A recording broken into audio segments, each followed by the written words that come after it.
core story of ancient devotional art, there are three strands that support and enhance it in different ways. One of these strands, which is number one on the list here, is provenance. Our visitors want to know where the objects on display are from and how they got to the British Museum. And I want to know this too. So collecting histories is a key part of my own research into the South Asia collections. We have included information about the provenance of every single object in every exhibition label as far as possible, given the archival information available here in the UK and abroad that we've been able to consult. Strand number two looks at contemporary Hindu, Buddhist, and Jain practice here in the UK. This aspect is shared in a few different ways. One is through 4 films shown in 4 sections of the exhibition, which showcase the stories of practicing Hindus, Buddhists, and Jains. Another is the display of 3 devotional sculptures loaned to us by some of our community partners. And we also include large photographs of the Ganesh Chaturthi festival in the city of Liverpool, which is in the north of England, and also traditionally built temples in the UK, such as Oshwell Derasa, and Derasa means temple for the Jain community, and that's in Potter's Bar, which is in the north of London, and there is a Thai Buddhist temple in Wimbledon, also in London, but in South London this time. And these beautiful modern buildings house modern consecrated sculptures of gods and enlightened teachers. And the artistic origins of these sculptures and the structures that house them reach back thousands of years. And they are now part of our shared cultural heritage here in the UK. The third strand, strand number 3, is connected to our community advisory panel and our organisational partners. As soon as this exhibition was given the go-ahead, I worked with the British Museum's communities team to convene a group of UK-based practicing Hindus, Buddhists, and Jains. We worked very closely together, meeting regularly at the museum and also at locations such as Neasden Temple, which is a Swaminarayan Hindu temple in London, and the Oshwell Centre, which is a Jain temple in the north of London. It was very important that these were open discussions so we could explore what was most important for our community partners and what was possible.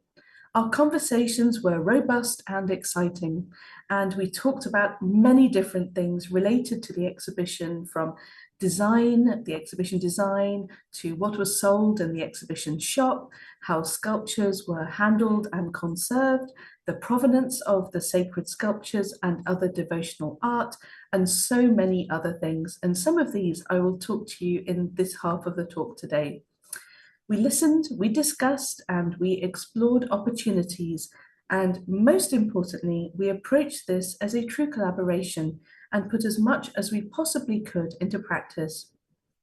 Some of the outcomes are perhaps really quite unexpected for all of us, and some of these are shared with our visitors through labels in the exhibition. It's a really bright, colourful exhibition, and we've got in it some beautiful woodblock prints which were commissioned from British South Asian artist Neera Sehgal as part of the design. And we also commissioned music from British South Asian tabla player and musician Dalbir Singh Rathan for the foyer before you go into the exhibition, and in the exhibition conclusion as well. All the way through the rest of the exhibition, there is a soundscape of nature and temple sounds woven through, and the sacred scent of sandalwood, which is an important scent and wood for all of these religious traditions. You can smell that through the exhibition as well. And we've also included the 4 films that I mentioned. All of these aspects are the living and breathing heart of the exhibition, and I'll share some of these aspects during this lecture. So let's go back to the ancient past. When you enter the exhibition, you're greeted by 3 sacred images. On the left is Ganesh, on the left is a seated Buddha. At the center is a dancing Ganesh, and on the right is a marble chained Tirthankara, which is an enlightened teacher. In front of them, as you can see in this slide, is a floor-to-ceiling banner printed with images of people venerating the sacred sculptures. You can see through it. This is really key because I wanted visitors to immediately recognize three things. Firstly, that this exhibition is about three religions, that these are all living religions and people still venerate the sacred sculptures that we will see in the exhibition. And also that this is a bright exhibition full of vibrancy and colour, which reflects the vital importance of colour in these religious traditions. And hopefully these bright colours and the sound and the beautiful design will encourage conversation and reflection all the way through the show.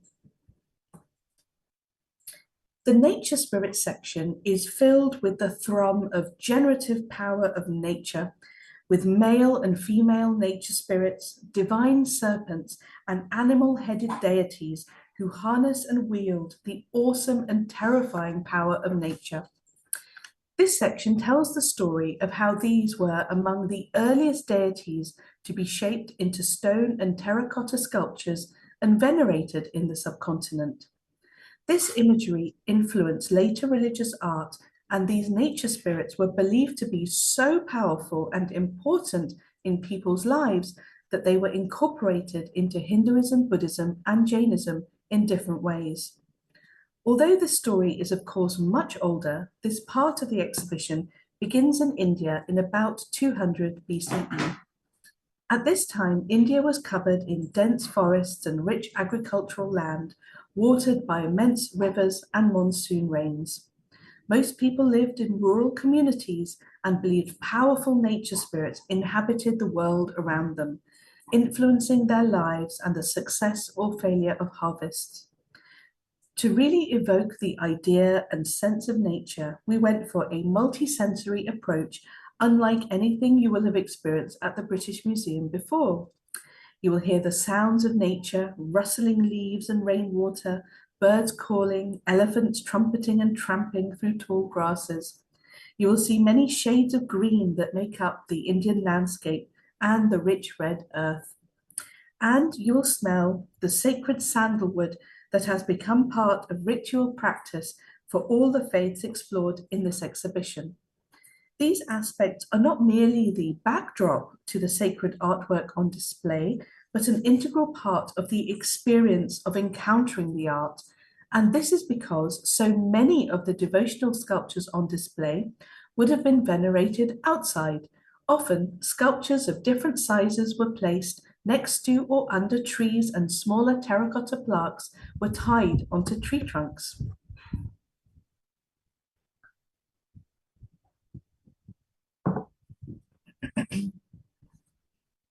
I want to share with you 4 stories from this section of the exhibition, and most have ancient and contemporary connections. Yakshas are male nature spirits associated with trees, mountains, bodies of water, and wealth. Devotees placated such deities, some with very frightening expressions, with offerings, hoping to receive blessings and good fortune in return. In the exhibition, there are 3 depictions of Kuber, the king of the Yakshas, a life-size image of a colossal stone sculpture that might represent Kuber stands at more than 3 meters in height.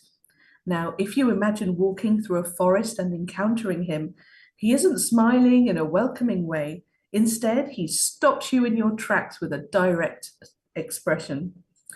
And in front of you, there is a small reddish stone sculpture.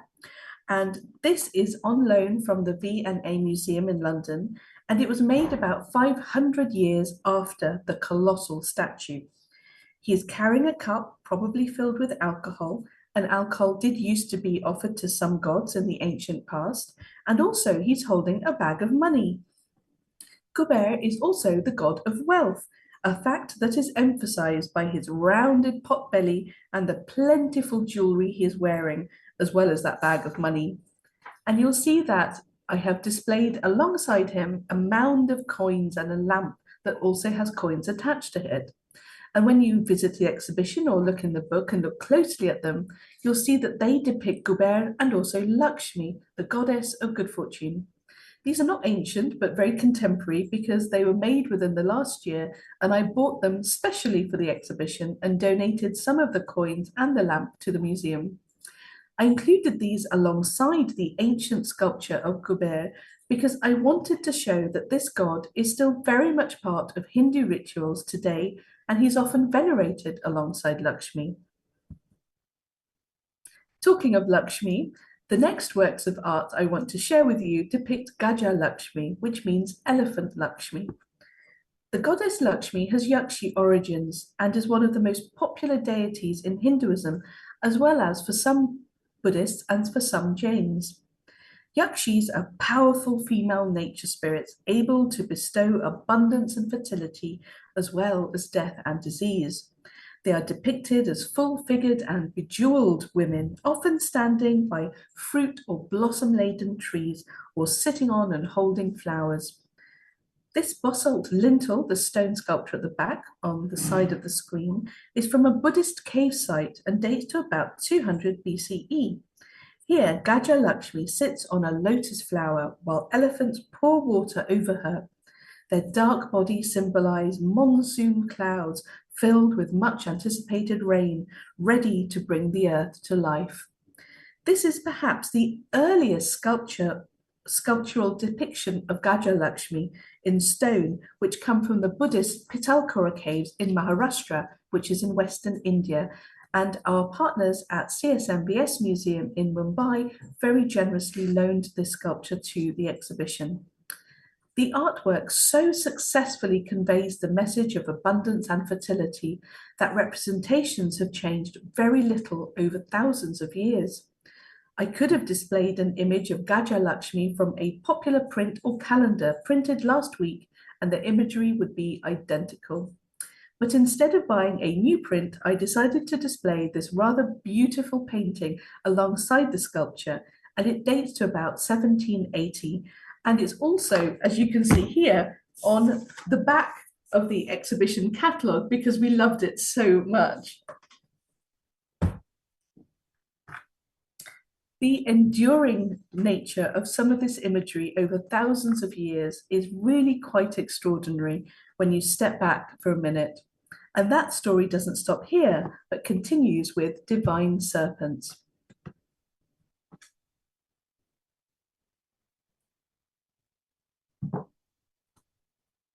Nagas and Naginis are male and female serpent spirits who control life-giving waters.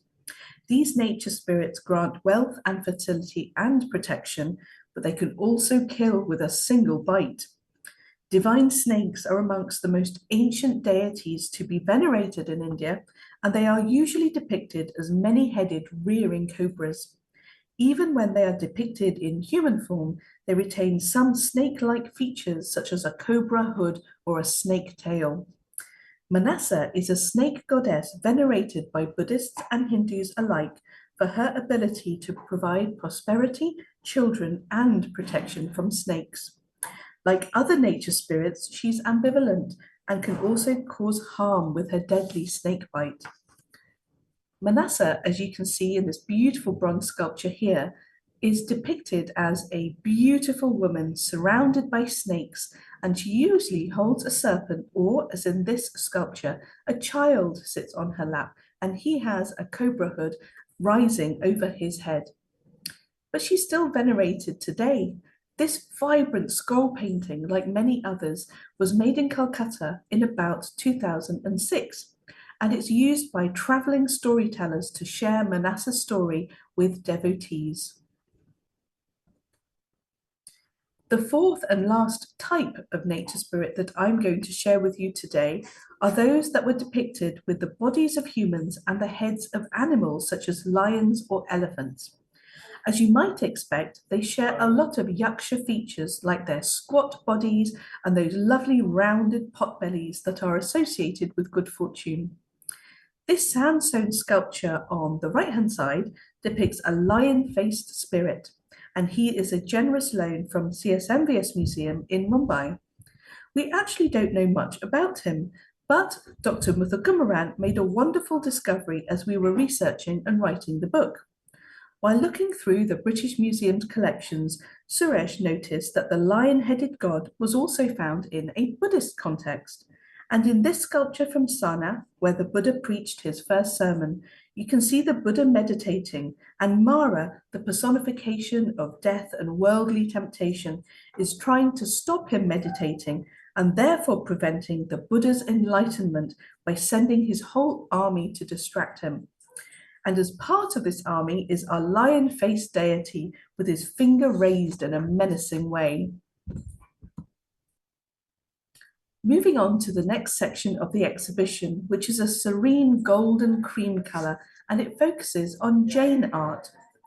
Jainism emerged more than 2,500 years ago at the same time as Buddhism, and Jains follow the teachings of 24 Tirthankars, who are enlightened teachers, who are human, not divine, and each teacher has a male and female nature spirit attendant. Jains also worship some gods, such as Saraswati, the goddess of knowledge, and non-violence is central to Jain faith. Now, Jain art focuses on representations of the 24 Tirthankaras, and the earliest certain depictions of these enlightened teachers in human form were carved in this mottled pinkish red sandstone about 2,000 years ago in the workshops of the ancient city of Mathura in northern India. This is a really important moment because it marked a major innovation in Indian religious art, and they were partly inspired by depictions of nature spirits. The Tirthankars themselves were and still are only shown in two distinct meditation positions. They are either seated in the lotus position or they're standing in the upright pose called dismissing the body. They often have a Shrivatsa symbol in the middle of their chests, which helps to differentiate them from images of the Buddha. Prototypes of these early Jain images are unknown, although similarities suggest that artists drew on the pre-existing depictions of yakshas and nagas. In Jain stories, divine snakes play a protective role and find artistic expression in representations of the Tirthankara Parshvanath, for example. In this exceptional loan from the V&A Museum in London, you can see Parshvanath sitting deep in meditation when a malevolent being sent a torrential rain, perhaps represented by the storm clouds above the Tirthankara's head, and a host of spirits to disturb his meditation. The serpent Dharanendra protected Parshvanath with his snake hoods, as you can also see here. And as part of this sculpture, you can also see Padmavati, the queen of snakes, and she has a snake canopy above her head, and she's holding a parasol over Parshvanath's head. And above the whole scene, you can see celestial music represented by hands playing drums, and also heavenly garland bearers.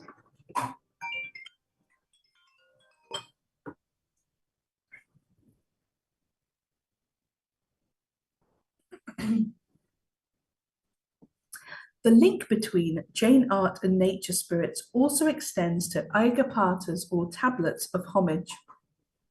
The earliest Ayyapathas might date to about the 2nd century BCE, and they are square sandstone slabs richly carved with images of Tirthankars, divine figures, and sacred symbols, for example. They also have links with nature spirits. Originally, they might have been stone platforms placed under trees for devotees to place their offerings to yakshas and yakshis on. And you can see an example of an Ayyapatha on the right-hand side of your screen, and this was loaned to the exhibition from the National Museum, New Delhi in India. And on the left-hand side, you can see a stone platform just below a tree and a yaksha, a spirit, emerging from it, to give an example of how they were originally used. And what's very interesting is these Ayyapathas often carry inscriptions from donors, and it might be surprising to learn that the majority of them were donated by women. Earlier, I mentioned that we worked very closely with our community advisory panel on lots of different aspects of the exhibition. At the start of the Jain section, I noticed that non-violence is a key aspect of Jainism, and this refers to non-violence towards any living creature.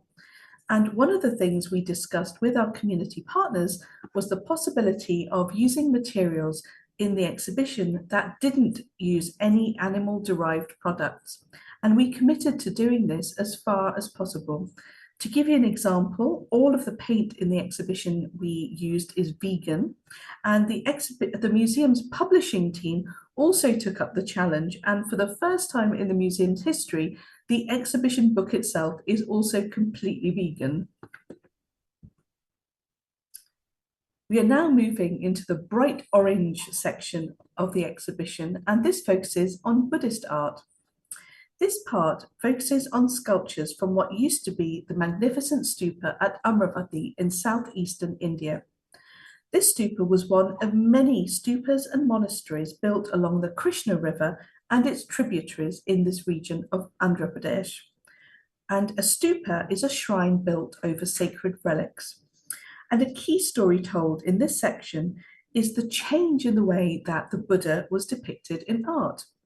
There's an incredible two-sided panel from Amravati Stupa that helps us tell the story.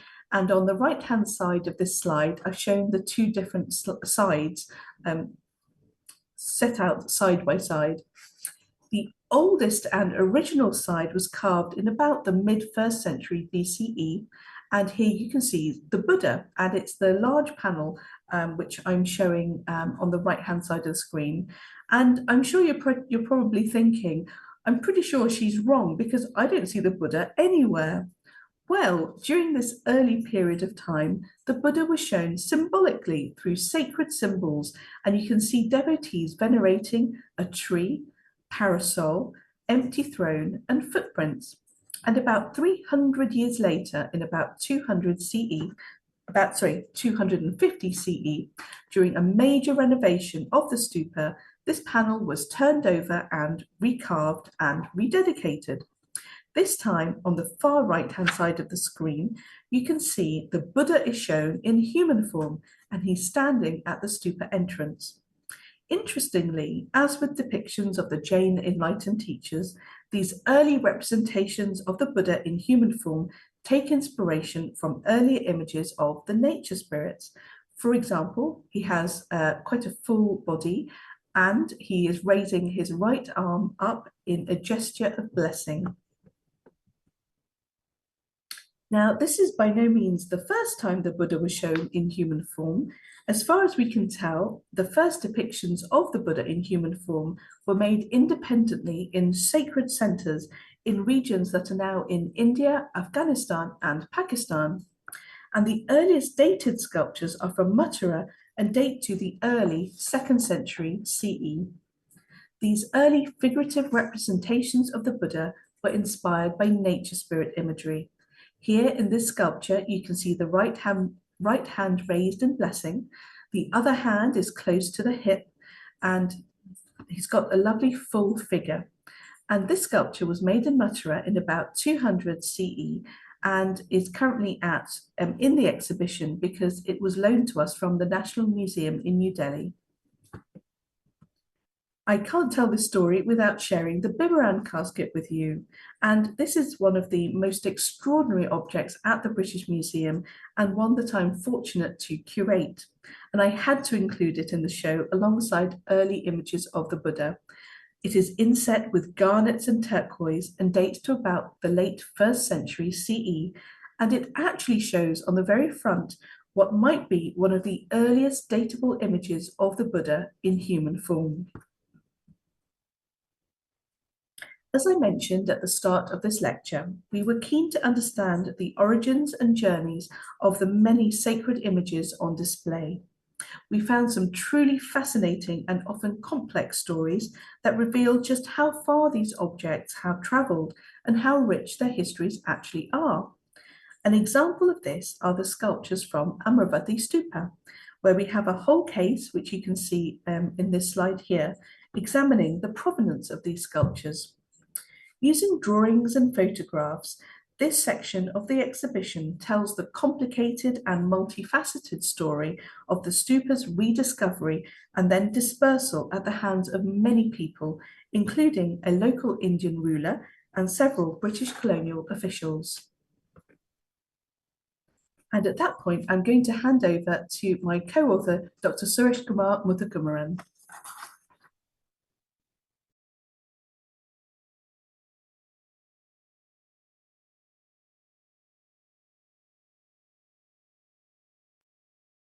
Thank you, Sushma. Hello, everybody. It's nice to meet you virtually. I am Dr. Suresh Kumar Muthukumaran, and I'm from the National University of Singapore, and I'm going to lead you through the Hindu section of this exhibition in the book, and also the Beyond India section, which covers Central Asia, East Asia, and Southeast Asia. So, starting with Hinduism, Hinduism is not a unified phenomenon. There isn't a single founder or a single text that represents the entirety of Hinduism. It is composed of multiple different traditions that have differing origins in terms of chronology and also regions. Two important strands in this tradition include the Vedic tradition, which can be dated because we have orally transmitted texts from this tradition that date back to around 1400 BCE. That's roughly the date of the earliest Vedic text, the Rig Veda. And in the Vedic tradition, the way one communicates with the gods was through fire altar rituals, which were officiated by a priestly class called the Brahmins. So, typically Brahmins would, pour offerings into the fire altar as a means of, providing the gods with food. And this was the default way of communicating with the divine. So there was no necessity for an image or a temple because people communicated with the gods through fire altar rituals. Now, another important strand of worship in early India was possession worship, where a ritual host, a community priest, would be possessed by a deity, and the community would then communicate with their chosen god through this particular possessed host. So, this kind of tradition survives in parts of India today. For example, Theyyam in Kerala and southern India is a kind of possession worship. This is also the case of Bhutakola in coastal Karnataka. Today in modern India, these kinds of traditions are often associated with low and outcast communities or marginalized communities, but that's not always the case. They may have been much more widespread in the ancient past. And indeed, we have textual references to gods like the Yakshas, whom Sushma introduced you to, possessing individuals. And it may be the case that possession worship was the normal way of worshiping deities like the Yakshas. So there was no need in many of these traditions to represent a god, but where the gods are represented in Hindu rituals, they often take symbolic forms rather than figurative forms.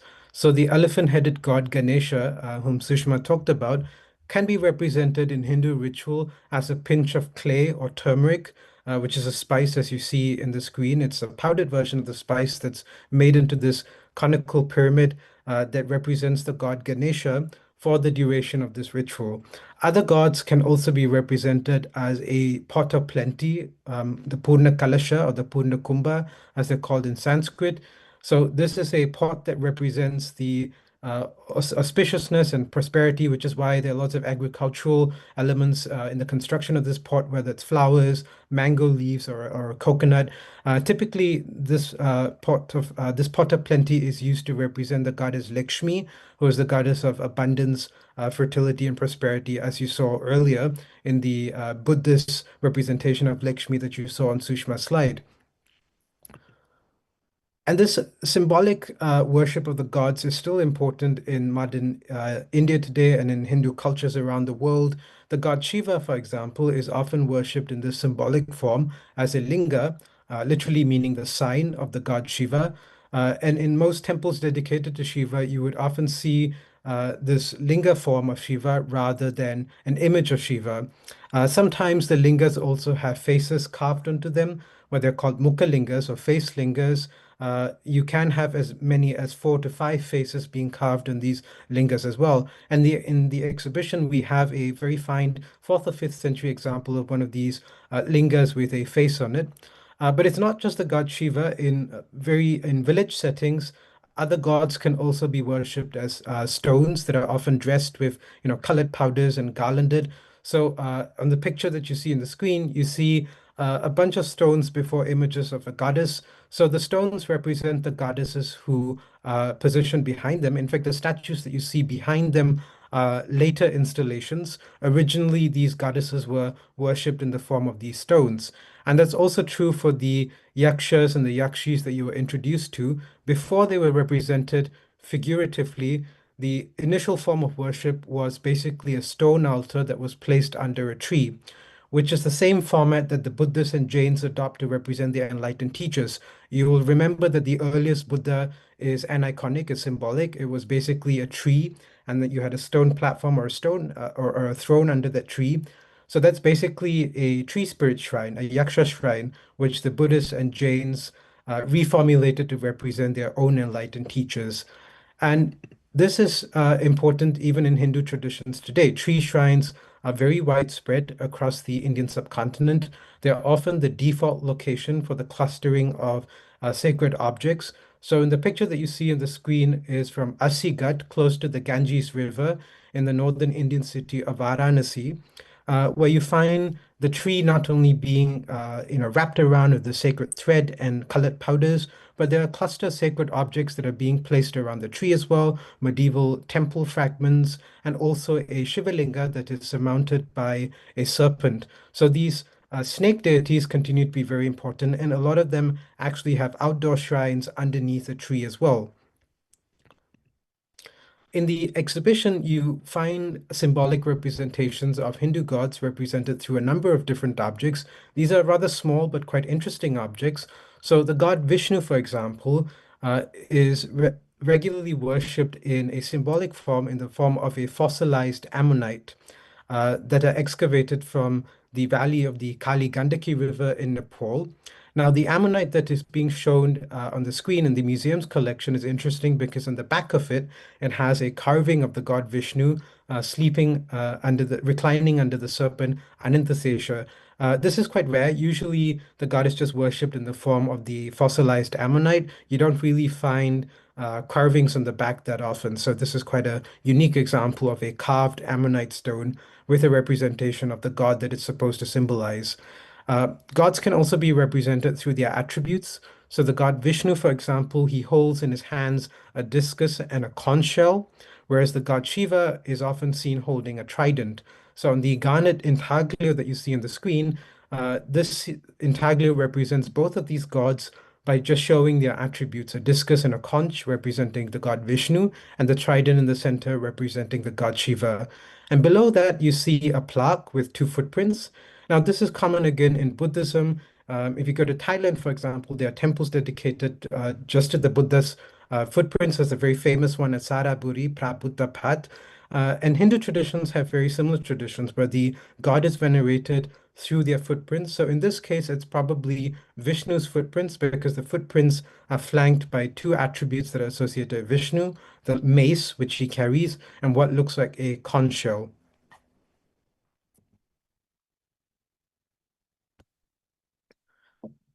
So one thing that you will realize through the exhibition and the book is the importance of the nature spirits, the yakshas and the yakshis, and how they are influential in formulating Hindu, Buddhist, and Jain images. So a lot of these images also look similar because they were made in the same workshops. So very often, whether it's a Buddhist image or a Hindu image, you find the deity or the enlightened teacher having the same kind of pose. Their right hand is raised in a gesture of blessing, the Abhaya Mudra, and the left hand is placed close to the hip. Sometimes they're carrying an attribute. So on the screen here, you see four different sculptures. Two are representations of the Hindu gods, Shiva and his wife, Parvati or Uma. And the other two images are of Maitreya, the future Buddha, and the Yaksha, possibly Kubera, whom you were introduced to earlier.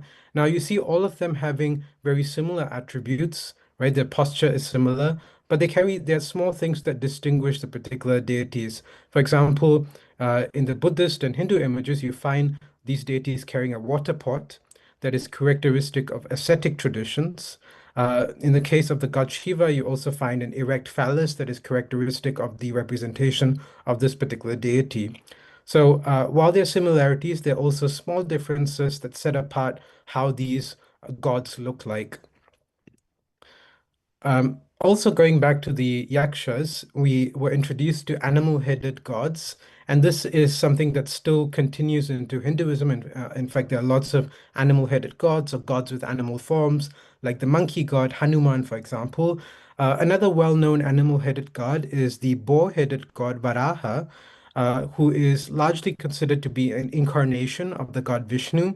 So Vishnu is often a god who is seen as a preserver deity. He regularly comes to Earth to save humans from some kind of calamity or disaster, or like a anti-god or malevolent figure who's trying to disrupt the way of human life.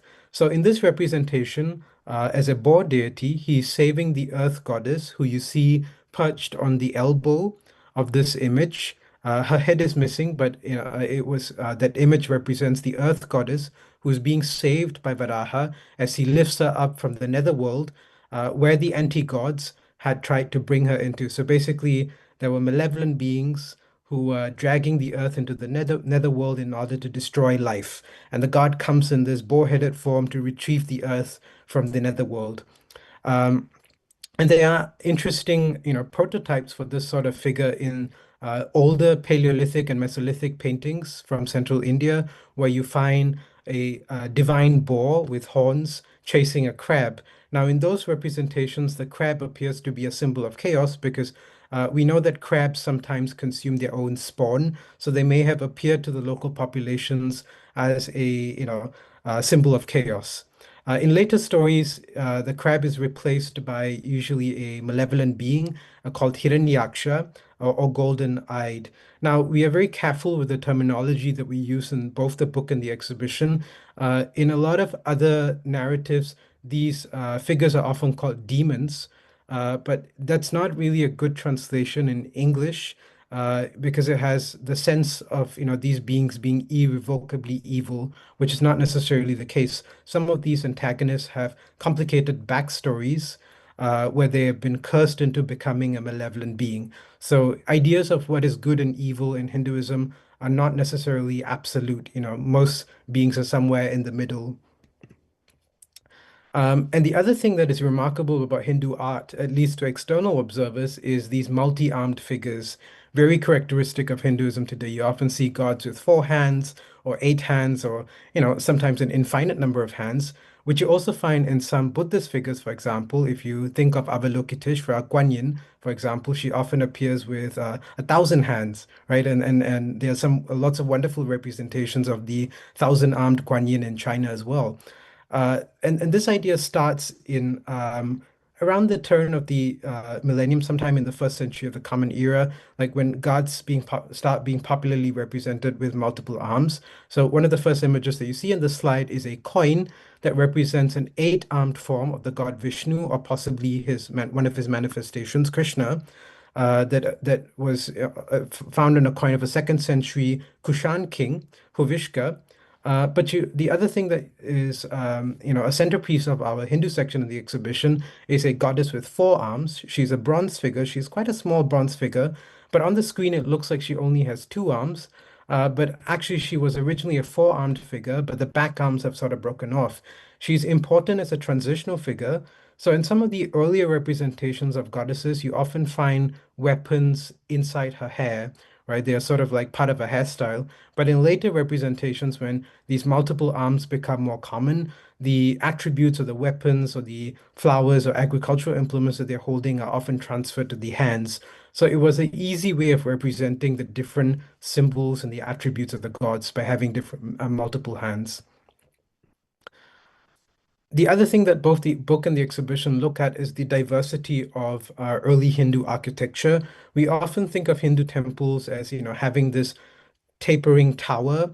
But that was not always the case. There were other types of Hindu temples in the early periods. There were cave temples, like the ones at Udayagiri in Madhya Pradesh and central India.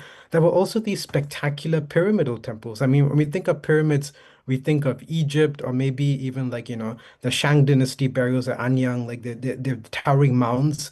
but we don't really associate those kinds of structures with like India.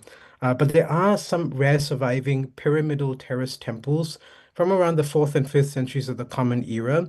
So the bricks that you see on the screen are part of the British Museum's collection, and they came from a pyramidal temple, a 4th or 5th century CE pyramidal temple at a site called Ahichatra, which is in Uttar Pradesh. So originally, these pyramidal temples would have been covered with lavish terracotta decoration, uh, including both figurative and symbolic designs. The last thing I might want to add about this site is that there are actually two pyramids at this site, and the British Museum fragments are from the smaller temple. The larger temple also yielded terracotta images, and most of these were deposited in the National Museum of Delhi. All right, so let's move on to the Beyond India section. So in this section, in both the exhibition and book, we trace the dissemination of ideas and images originating in India to other parts of Asia, including Central Asia, East Asia, including China, Japan, Korea, and of course, Southeast Asia as well.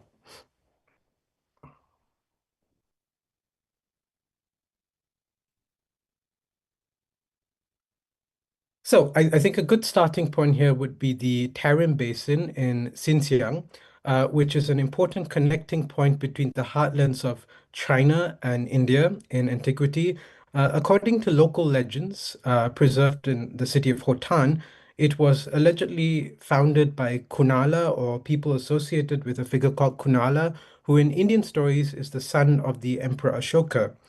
But there's actually no archaeological evidence to, prove any of these stories. They appear to be legends, but they were clearly important for the people who are living in the Tarim Basin area of Xinjiang, particularly the city of Hotan. So the center of the Tarim Basin is occupied by the forbidding Taklamakan Desert, but around the Taklamakan Desert, you have a number of important oasis towns that were often crucial trading centers or, points of communication, and these included Kashgar, Kroraina, and Hotan in the south. Hotan, of course, is better known as Yutian in Chinese, and Kucha, Turpan in the north. Um, so much of the exhibition and book concentrate on the city of Hotan, which has left some spectacular archaeological remains in the form of stupas, these funerary mounds housing the relics of the Buddhas and Buddhist figures, and also Buddhist imagery in the form of plaster and terracotta sculptures. And a lot of the imagery that we find in this region is influenced by the Buddhist imagery emanating from Gandhara, which is a region in present-day Pakistan. Um, and the kind of coins that we have unearthed from Hotan also speak to the cross-cultural connections. The coins issued by the second century kings of Hotan include inscriptions not only in Prakrit, which is the language in use in Gandhara, but also in Chinese.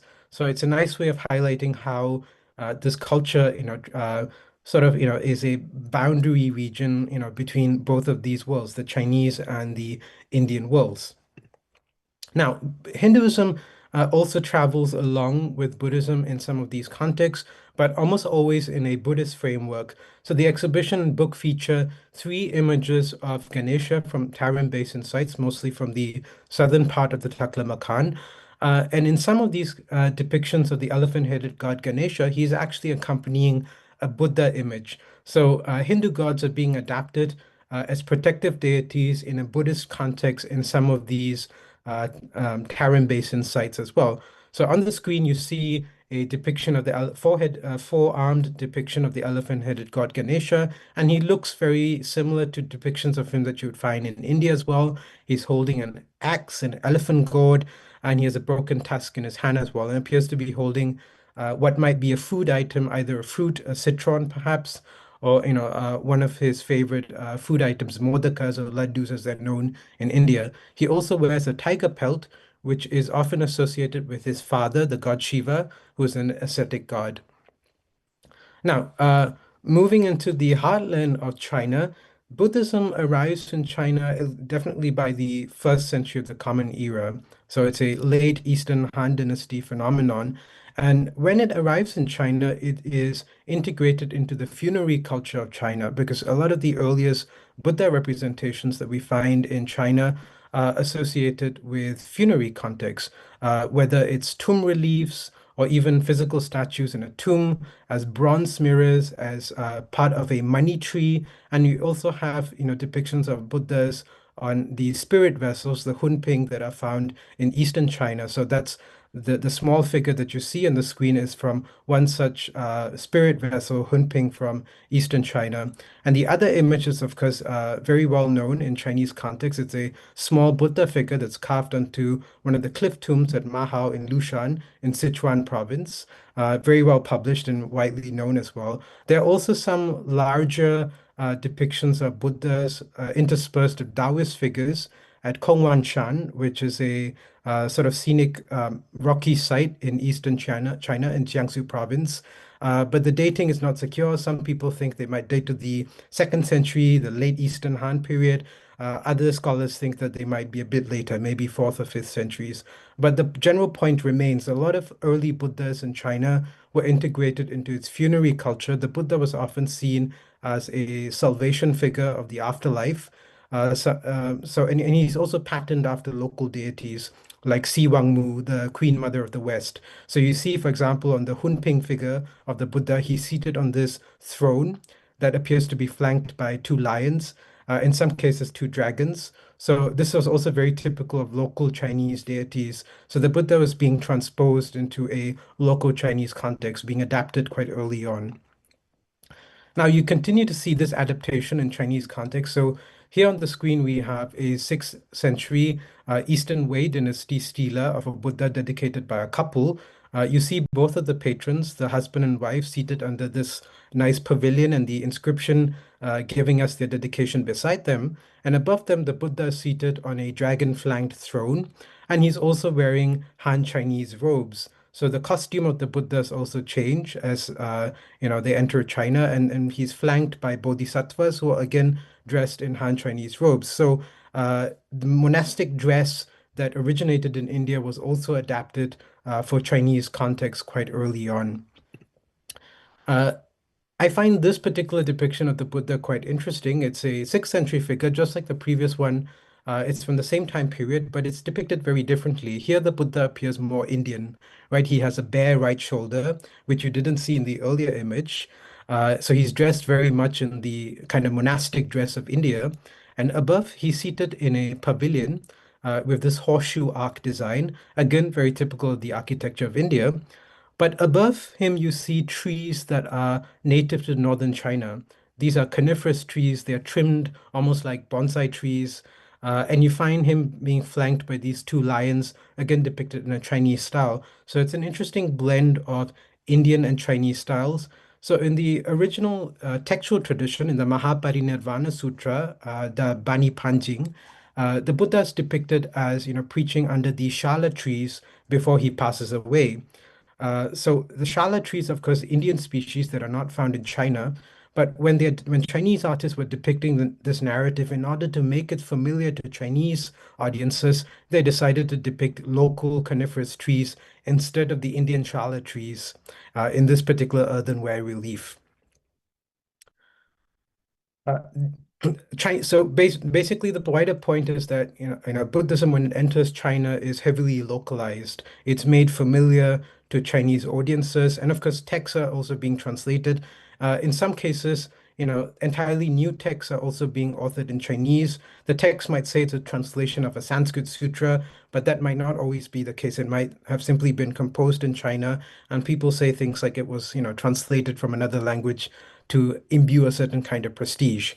One of the most interesting phenomenon with regards to Chinese Buddhism is the figure of Manjushri or Wen Shu, who finds an abode in Wu Taishan, this mountain shrine, which is today filled with temples dedicated to Manjushri. By at least the 6th century, this mountain was considered the home of the Bodhisattva, the Pusa Manjushri or Wen Shu.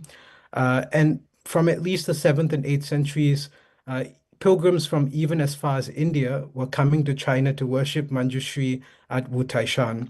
Now, in a interesting 11th century manuscript that I'm showing you on the screen, uh, Manjushri is described as the Bodhisattva of Great China, of Mahachina. So from very early on, Indian Buddhists also subscribed to this idea that Manjushri lived in China and was the kind of patron Bodhisattva of those lands. And the depictions of Manjushri also change. In India, he's often depicted seated on a throne holding a blue lily, which is a kind of flower, and above that lily you would have a manuscript. But in China, this depiction is again localized and adapted. Manjushri Wanshu is often seen riding a lion, which symbolizes, Buddhist doctrine being proclaimed to the four quarters. And interestingly, this Chinese originated image, this lion riding Manjushri, comes back to India, right? There are 10th, 11th century depictions of Manjushri riding a lion in India. So presumably, this image was transmitted to India through Chinese monks that were visiting India. And of course, these visiting monks were crucial in maintaining connections between both of these regions. We know about a lot of the famous ones like Faxian in the 4th century, Xuanzang, Yiting, and so on. But there were many other people who were traversing these routes and ensuring connectivity and transmission of ideas and images, and of course doctrine, through these routes. Right, so let's turn to Southeast Asia now. Again, this is a very diverse region. There are lots of different local cultures, local languages in place. And just as we see in China, when Hinduism and Buddhism arrive, they are localized, they are made familiar to the people. So the local people have very strong agency in how, Buddhism and Hinduism were being adapted. And in a Southeast Asian context, the nature spirits are again very important. They were crucial to the success of Buddhism and Hinduism. There was already a kind of nature spirit tradition in Southeast Asia before the arrival of these traditions. But because India and Southeast Asia shared very similar conceptions about nature spirits, Hinduism and Buddhism could be easily mapped onto these pre-existing traditions. So, for example, the worship of nagas, snakes, and the association of water and rain is shared between Southeast Asia and India, and also the worship of sacred trees and plants. So the rice plant, for example, is thought to be occupied by a female spirit. She's called Mae Posop in Thailand or Dewi Sri in Indonesia, for example. And the bronze figure that you see on the screen is this rice deity. So she's holding this sprig of rice, symbolizing her association with this particular plant. So just as in India, nature spirits were worshipped in symbolic forms as well. So in this 11th century temple in Cambodia, you find enshrined inside a temple not an image of a god, but rather this huge towering natural rock monolith, which represented the god Shiva. So it was taken to be a natural emanation of the linga form of the god Shiva. But chances are this rock was already being venerated by local Cambodian people long before the arrival of Hinduism. So the local Khmer name for the rock is Thumador, which means the growing stone. So there's this local idea that the stone has the power to enlarge itself. And sometime later on, from the 14th century onwards, when Buddhism becomes more popular in Cambodia, this rock shrine and the temple were converted into Buddhist sites. So there's a lot of continuity in, religious worship in this site. It starts off as a nature spirit site, it turns into a Hindu temple, and then finally a Buddhist one. But the rock deity continues to be venerated just in different forms through an extended time period. Hindu images and gods arrive in Southeast Asia, but they're also adapted and reformulated in different forms. You see on the screen, for example, an image of the god Ganesha, possibly 10th or 11th century from the island of Java. It's made of volcanic stone, which is why it looks, dark and crumbly. That's very typical of this kind of stone from central Java in Indonesia. So he looks very much like his Indian counterparts. He has the uh, prayer beads that he's holding. He has an axe. He has a broken tusk, and he's holding a bowl. But what's interesting in Javanese context is that the bowl is often empty. In India, the bowl is filled with his sweetmeats, things that he likes to eat, his modakas, his laddus. But in Javanese context, the bowl is almost always empty, and we don't quite know why. But it also tells us that some of these attributes and symbols of the god were understood differently. People were localizing the way Hindu images looked in throughout Southeast Asia. And of course, some of the most monumental Architectural forms associated with Buddhism and Hinduism are not found in India, but in Southeast Asia. The largest Hindu temple is Angkor Wat, built in the 12th century by King Suryavarma II. And one of the largest Buddhist sites is of course, the monument of Borobudur, 8th, 9th century from the island of Java in Indonesia. So these monumental forms also speak to a kind of localization of these Hindu and Buddhist traditions. So now I will return the slide to my colleague, Dr. Sushma Jansari. Thank you. Thank you very much. The conclusion of the exhibition brings visitors back to the modern day, but is also a full circle moment, and it displays contemporary sacred images depicting the Buddha, Ganesh, and a Jain enlightened teacher. Today, almost 2 billion people practice Hinduism, Buddhism, and Jainism globally, and movements of people had carried these religious traditions and sacred images beyond South Asia. The arrival of South Asian, East Asian, and Southeast Asian diaspora communities in the UK mean that the devotional art of these three religions and many others are now part of our shared cultural life here in the UK. And in celebration of this, our community partners have generously loaned 3 sculptures to us. On the left-hand side, the Golden Buddha was made in Thailand and blessed by Buddhist monks before being installed in Buddhapadipa Temple in Wimbledon, where it has been venerated by members of the local Thai Buddhist community and also other visitors to this temple. The golden dancing Ganesh in the centre was purchased in 2007 by the founder of a London-based wedding events company for his sister's wedding, and it has since then graced many celebrations in the UK. And the painted marble sculpture of the Jain enlightened teacher Parshvanath was commissioned and made in Sankeshwar, Gujarat, which is in Western India, and it's an important place of pilgrimage. And it was made for the purpose of veneration in a household here in London. These sculptures have been displayed with banners showing the veneration of these and other sacred sculptures in the UK. And in this way, these sculptures bring the story that started with 3 ancient sacred images all the way through to the present day and reflect the presence of these religions and religious communities here in the UK. Thank you very much. Thank you so much, Dr. Jansari, and also Dr. Muthukumaran for such an enlightening sharing and the beautiful illustrations. 非常感谢2位老师精彩的分享。刚刚2位老师带我们进入了古代印度生生不息的传统的展览现场。正如我们看到的，这次布展非常的漂亮。有彩色的纱帘分割不同的主题，让我们想起印度宗教实践的这些景象，有很多花环、彩带系在树上和圣像上。书中有一张我很喜欢的照片，我认为很好的有体现出这样的氛围。这本图册的设计，整体的设计也是很巧妙的模拟了这种彩色的氛围，然后把褪色的这些石像和彩色的画像、照片并置在一起，提供了一场非常美丽的古今的对话。感兴趣的话，大家一定不要错过。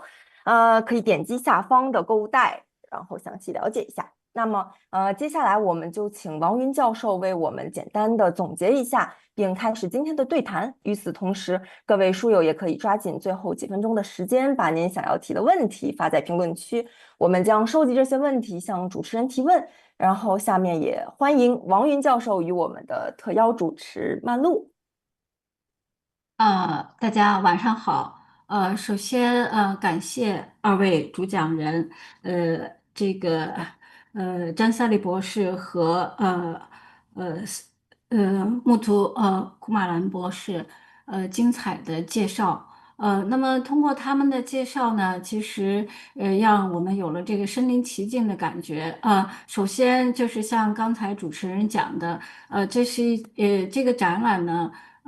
它设计的非常用心，从这个展览的主色调，我们能够感到一种印度式的浪漫，像自然神灵的部分，它用了绿色，这个耆那教的部分用了浅黄色，佛教的部分用了橙色，然后印度教的部分用了这个主讲人喜欢的这样的深粉色，然后走出印度的部分呢用了这个蓝色。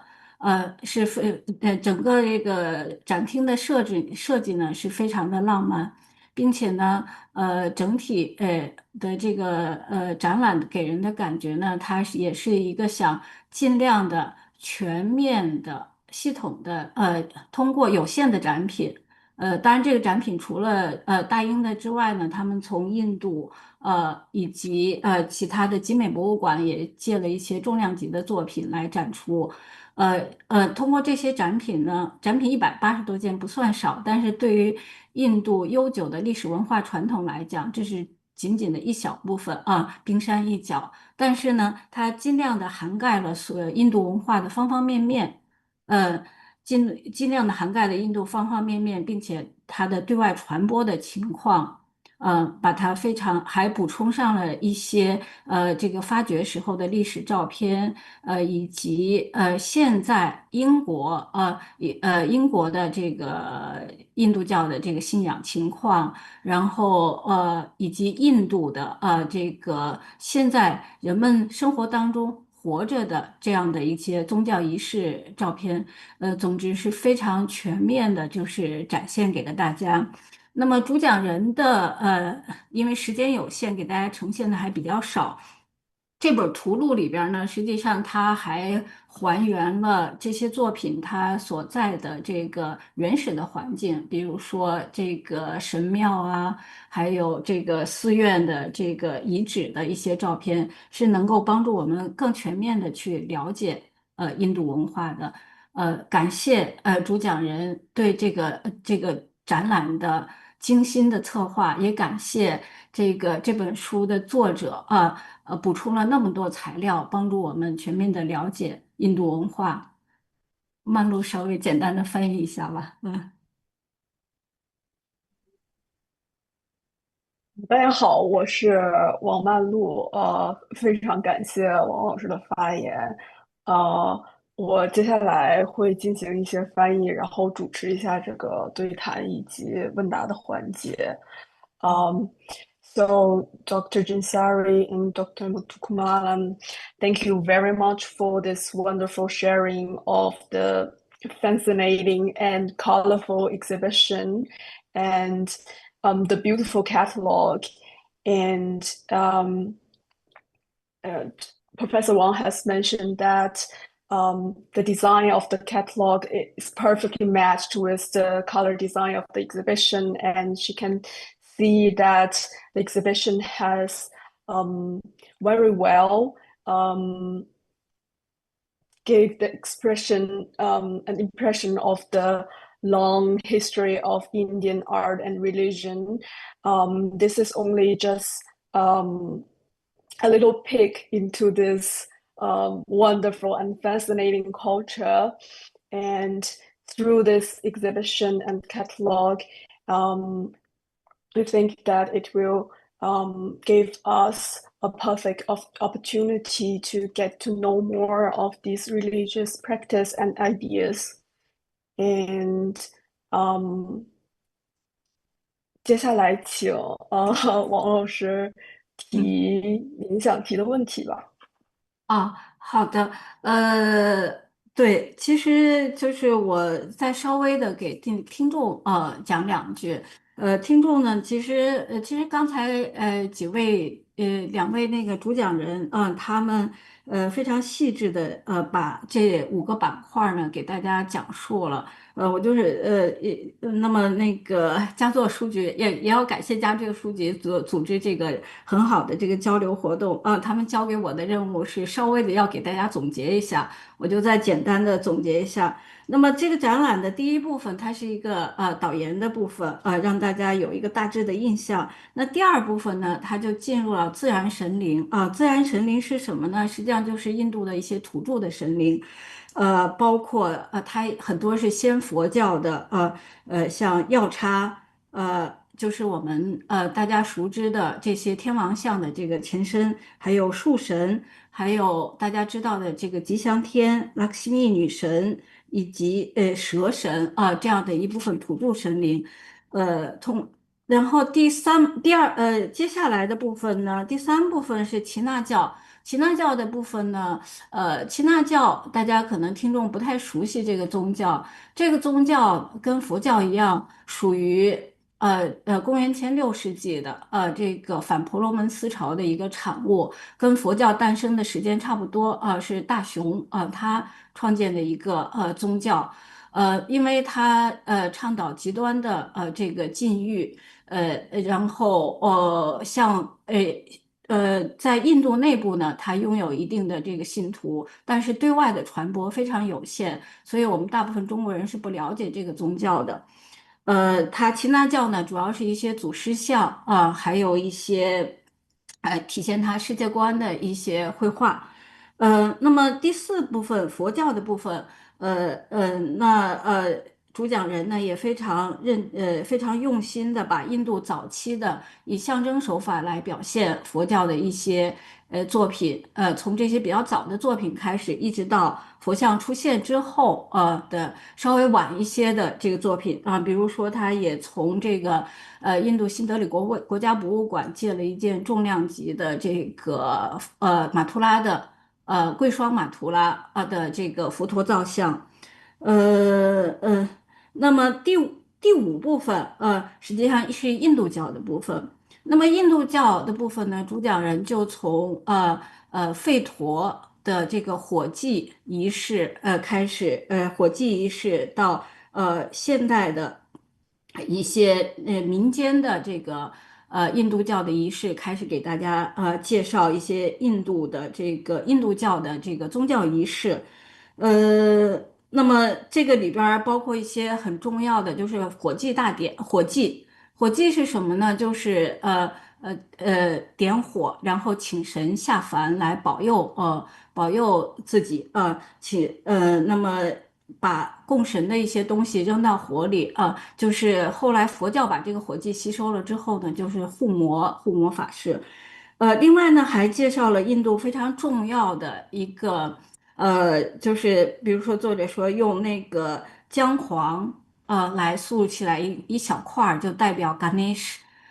那个姜黄是一种，其实我在印度呢见它还有就是在一块小石头上点一点橙色放在树下，那个也能代表 Ganesh，是非常有趣的一种传统。另外用满瓶象征丰饶，那个满瓶放到那儿象征丰饶的这个满瓶呢，其实它就代表那个吉祥天 Ganesh 对大家的这个一些恩赐，还有人们如何供奉湿婆Linga 的一些非常精彩的照片。另外呢，当然还有接下来就讲了印度教的几大主神，其中毗湿奴的这个佛足很小块儿，但是很珍贵。我之前也没有见过这个毗湿奴的这个佛足。待会儿呢也挺想问问这个问问这个主讲人这一类的毗湿奴的佛足印度教内部这种佛足是不是非常的常见？然后还有就是耆那教的就是足迹那当然不是佛足了，毗湿奴的这个脚印儿，还有这个耆那教祖师像的那个耆那教的这个作品当中，是不是这个足迹崇拜也非常兴盛？这个是佛足是一个问题。另外还介绍了毗湿奴的野猪化身，特别难能可贵的是，展厅的作品呢虽然不大，在这个图录里边儿还补充了这个毗湿奴的野猪化身的非常精彩的基多时代的最著名的这个作品所以这些图录真的编得非常的用心。另外，作者还着重讲了印度的多面多臂的这个神灵这种多面多臂的表现神灵的传统呢，后来也被佛教吸收了。佛教吸收了之后呢，就产生了多面多臂的这个观音像乃至千手观音像。这个是另外呢，还有一些建筑残片。那么在走出印度的这个环节呢，首先呢，从佛教传来的这个北线，从中国的新疆到这个新疆和田，到这个中国内地包括到这个五台山的这个文殊信仰跟尼泊尔的这个区别还讲得非常的详细。那时代上呢，从早期的南北朝到唐代，纵贯了这个中国的这个佛教最兴盛的那个时代。另外呢，东南亚柬埔寨的这个蛇神，以及这个柬埔寨的这个稻米女神，这个稻米女神，刚才我看幻灯片的时候觉得很有趣，竟然在她的胸部打了马赛克，我不知道这个是网上打的马赛克还是她自己打的马赛克。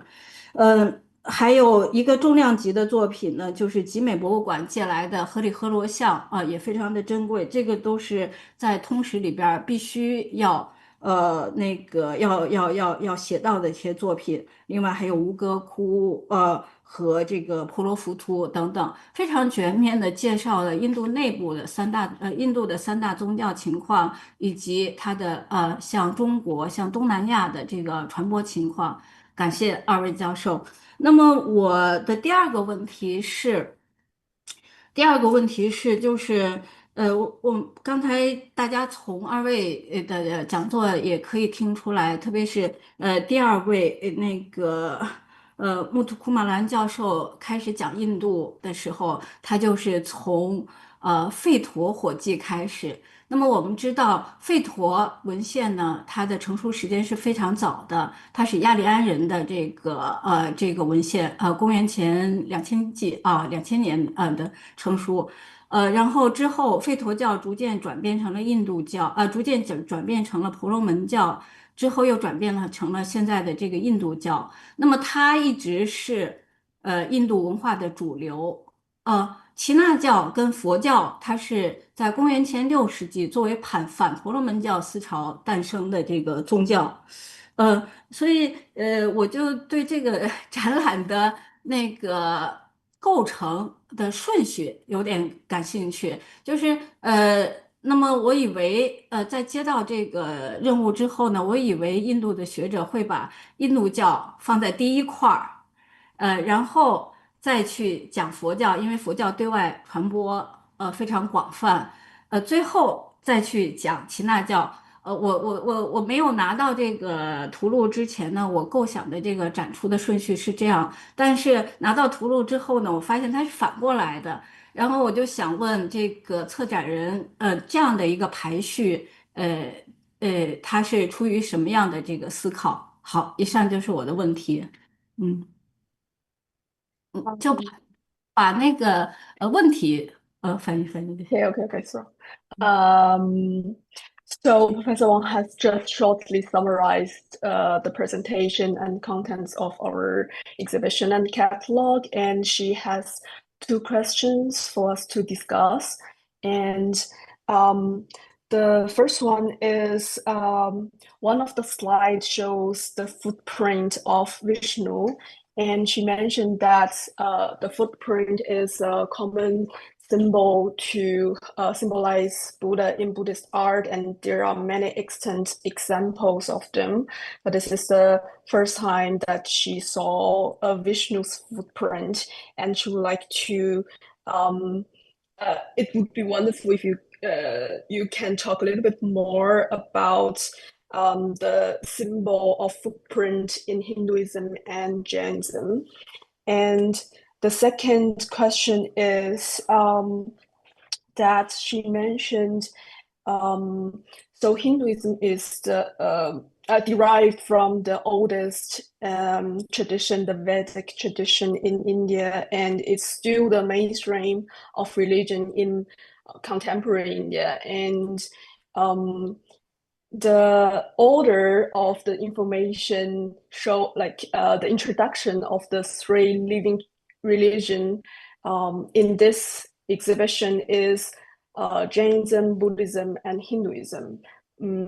But from a contemporary Chinese scholars' perspective, she has assumed before seeing the catalog that the order will go as Hinduism and Buddhism, as Buddhism has such a huge influence in Asian religious culture and Daenism.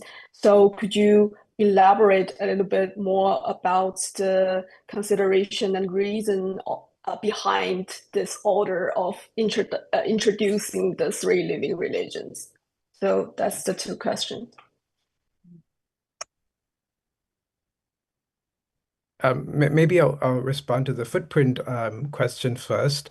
So the culture of venerating the footprints of a deity or enlightened teacher is actually shared between the three traditions, Jainism, Buddhism, and Hinduism, but it becomes, of course, very prominent in Buddhism, which is why most people have seen the Buddha's footprints, but not like a Hindu deity's footprints or a Jain teacher's footprints. But in both Jainism and Buddhism, the veneration of the footprints of of either a god or a teacher, they're actually quite common.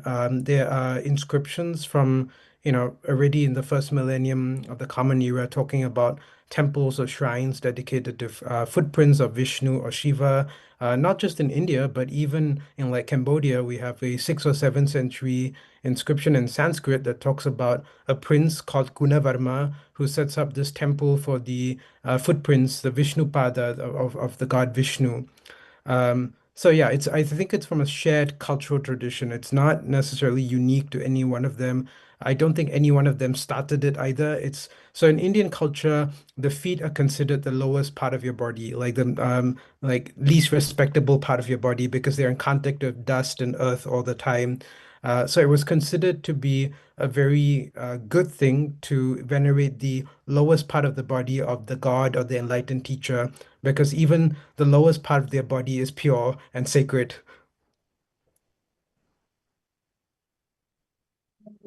Well, I'll just shortly translate the answer to the first question. 刚才 Dr. Muthukumaran 回答了第一个问题，就是这个用足迹来象征圣像的这个传统，是在这个三个主流的宗教之中被共享的一种做法。但是它之后在佛教当中变得非常的流行，所以我们一般常见的都是对于佛祖的象征，但这是一种在多个宗教之中都存在的现象，然后也很难说是这三个宗教谁先发明了这种象征手法，它可能有一个共同的来源，然后而且这个在公元1000纪的各种宗教的象征表现当中都有例子可以见到。他提到了一个6、7世纪在柬埔寨的神庙，它是供奉给这个毗湿奴的神庙，它其中就有这个足迹。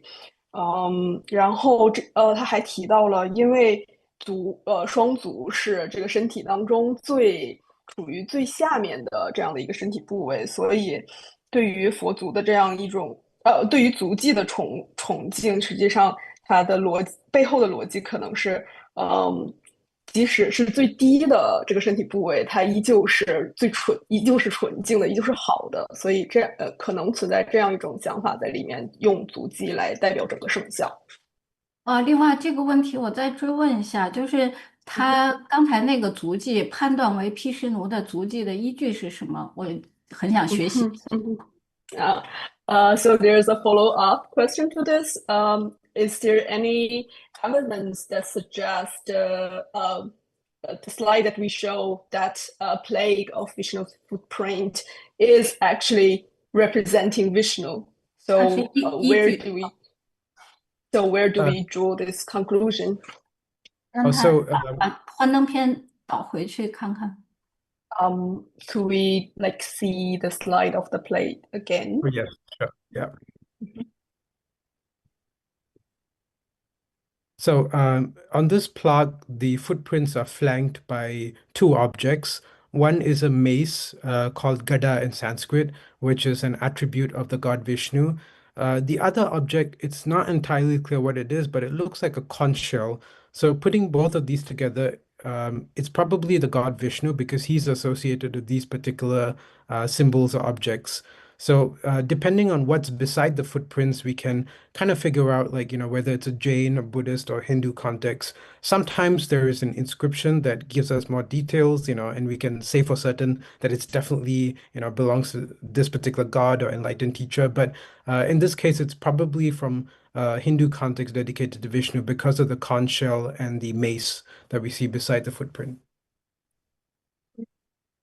在这个例子当中，就是判断是毗湿奴的依据是在这个足印两边的这两个象征物，一个可能是就是贝壳，它是作为毗湿奴的象征，然后在一些其他的例子当中，它还有铭文，所以能够根据这些来判断这个脚印到底代表的是尊格是什么。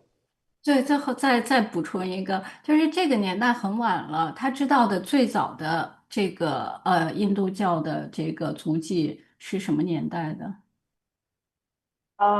？Another little follow-up, like Okay. Professor Wang is really interested in the symbolism of footprint, and she would like to know because this is a rather late example, and as far as you know, the earliest example of representing Hinduism god with footprint, what's the time for that? Almost. It's hard to tell. We did have another object in the British Museum's collection, which was a very small intaglio seal, probably from the 3rd to 5th centuries of the Common Era. It shows two footprints being venerated. I think it's inscribed as well, but it doesn't give us the name of the deity. So it could be from a Hindu or Buddhist context. But as I mentioned before, we already have that Cambodian inscription from the 6th century talking about Vishnu's footprints in a Cambodian temple. And we do have, Indian inscriptions from around the same time period. So I'd say maybe between 3rd to 5th century, which is when we start to see some of the early ones. But we also have references in some texts, not just the footprints, but also the handprints, being venerated. Like so if you look at some Tibetan tankas, they have the footprints and the handprints of the lamas. So it seems to be both. And I think there's also an interesting stupa depiction from Barhut. This is 2nd century BCE, where we find handprints on the stupa as well. So it's not just a culture of footprints, but also handprints.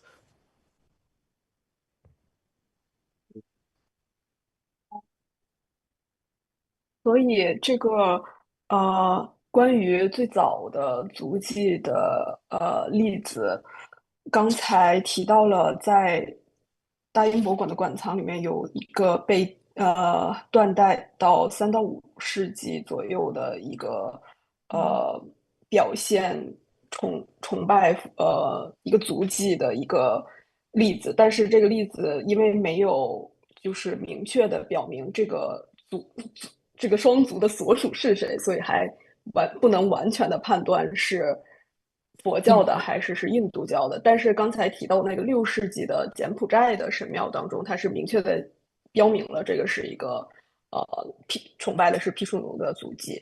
然后他还提到了这个不仅是对足迹的崇拜，还有关于手印的崇拜。然后在巴尔胡特的大塔上面是有关于这个手印的例子的。谢谢啊，谢谢，Thank you very much. Yeah, so that's I think that's supposed to be the end of the first question. Do we still have time to go to the second one?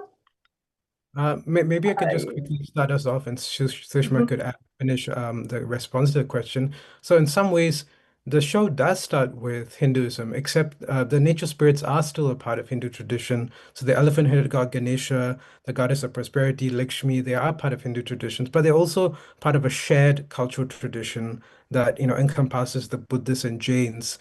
So we wanted to show in the exhibition how these traditions were more similar than different in some aspects, while also highlighting that they have theological differences. So the concept of a god, for example, is not understood in the same way in Buddhism and Jainism as it is in Hinduism.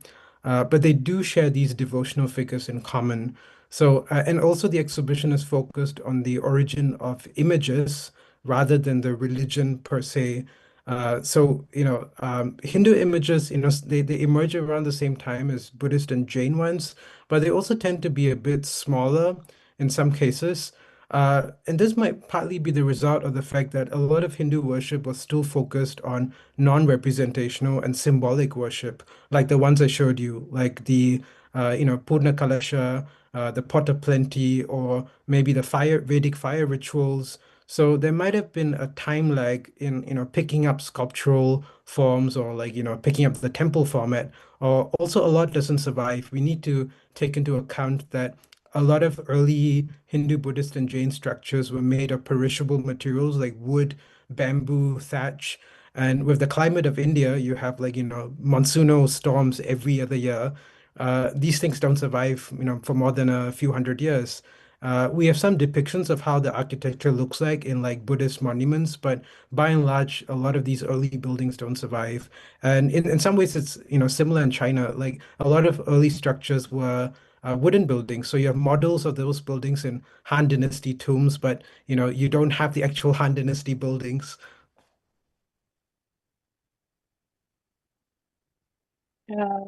Does Dr. Jansari like to add to the answer of the question?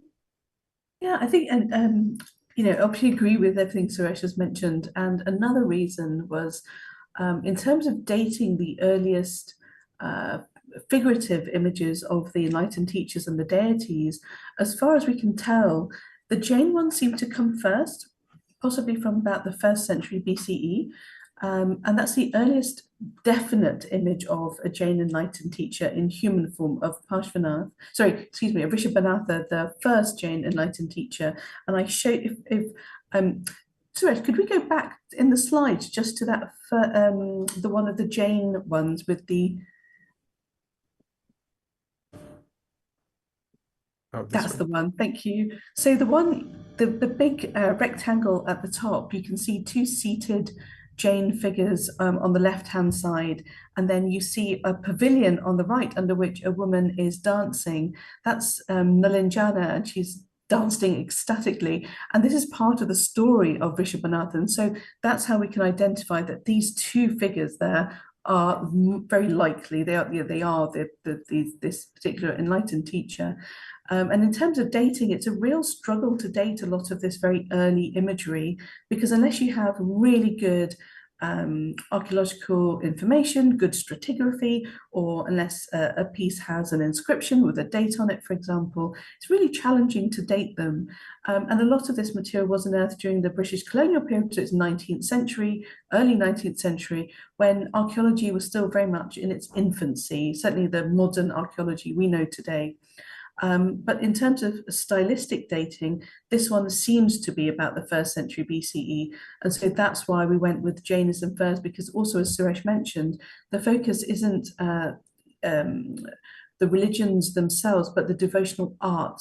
And in that sense, it made sense for the Jain one to come first. And then as you develop that figurative tradition, the Buddhist tradition then we have next, and then we have the Hindu tradition. And also with the Hindu tradition, we were looking at a slightly later time period, and so that linked more closely with the Beyond India section. So there were lots of reasons it was chosen to be in that order. And very briefly, in terms of footprints, I think it's important to note that this is still very much a contemporary phenomenon. So when your Hindus celebrate Diwali, for example, it's quite traditional as part of the festival to paint Lakshmi as the goddess's footprints on your doorstep to welcome her in. So it's an ongoing phenomenon.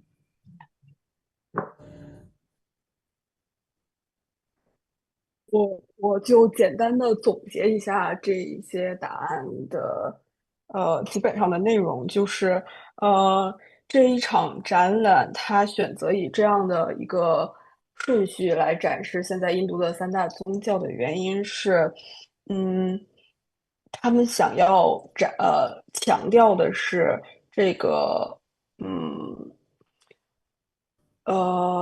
这些宗教它的奉献的这些图像本身的顺序，就是他想强调的是从最开始的这些没有宗教属性的原始崇拜当中的药叉以及蛇的人形塑像的例子，它是如何被这三大宗教他们都进行了一些挪用，他们其中有一个非常明确的发展联系的一个线条。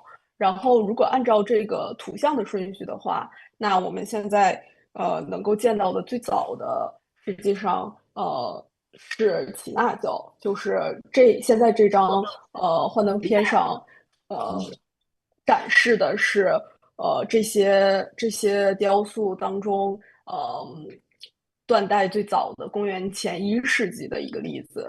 然后虽然说这个断代可以说是相对来讲比较困难，因为没有明确的这个铭文也，然后这个早期的19世纪的发掘也并不是在一个现代标准下完全科学的考古学的发掘下出土的，所以很多信息也都不确定。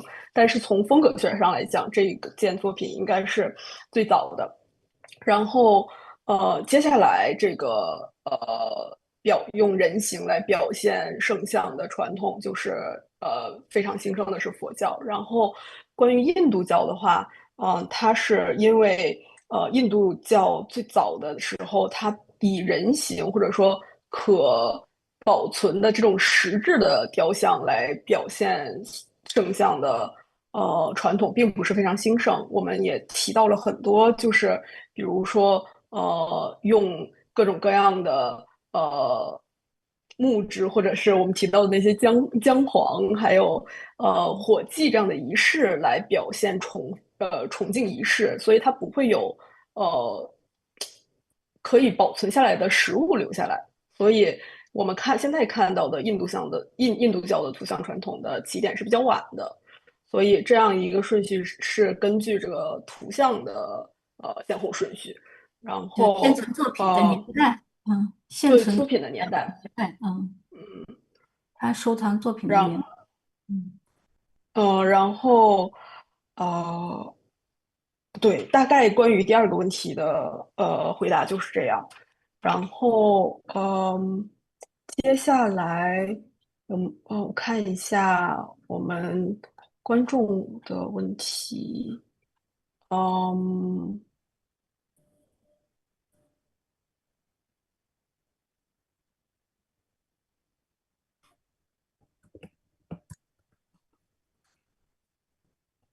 嗯，我有一个比较有意思的，但我也不太我先翻译一下吧。So there is the example of a little pinch of turmeric to represent Ganesh, and is there like the audience would like to know how is this particular representation used in ritual, and is there any specific reason to choose this material? So it doesn't necessarily always need to be turmeric, but in South India this is very common. It could also be a pinch of clay or even sandalwood. Sometimes they even shape it into a sort of elephant-faced form, like they carve a small elephant shape onto the surface of the powder. Um, it's mostly used in ritual contexts, and the image is then dissolved in water and ritually disposed of later on. So it's an easy way of making the god movable, right? You can easily create this pinch of clay or turmeric in any ritual setting. You don't need to move a statue around to worship the deity. And these symbolic forms of the deity were quite common in earlier periods and continue to be today. So they can be represented in a variety of rituals. Like if you're moving house, for example, maybe you haven't bought, the images of your gods or like, statues, you don't have an altar yet. You can just create a small Ganesha with this pinch of clay, and have a housewarming ceremony. So yeah, it's a portable, I think it's a very accessible way of communicating the divine as well. 选择，实际上选择姜黄并不是唯一的一种来代表降头神的选择，它还有其他的例子，比如说是 clay 陶土，这样的一种象征的方式，它有一个非常好的好处，就是它非常容易移动，就不像是如果你有一个雕塑的话，它非常沉重。比如说，如果你有一个你要搬家了，然后你不需要移动非常沉的雕塑，你只需要在你的新家用一小撮的姜黄或者一小撮的泥土来象征这个神，就可以有一个供奉的这样的仪式。所以它比这样的材料比起雕塑来讲，它有可移动的这样的一个优势。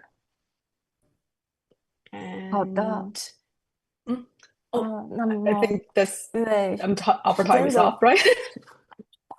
因为时间的关系，非常感谢老师们今天的解答，也感谢书友们的提问，给我们带来今天特别精彩的一场讲座。由于时间的关系，我们今天的讲座就接近尾声了。如果您希望进一步了解这次展览的话，可以点击下方的购物袋，了解这本古代印度生生不息的传统展览图录以及更多相关的书籍。展览会一直持续到今年的10月19日，有机会的书友们也可以亲自去到大英博物馆感受一下。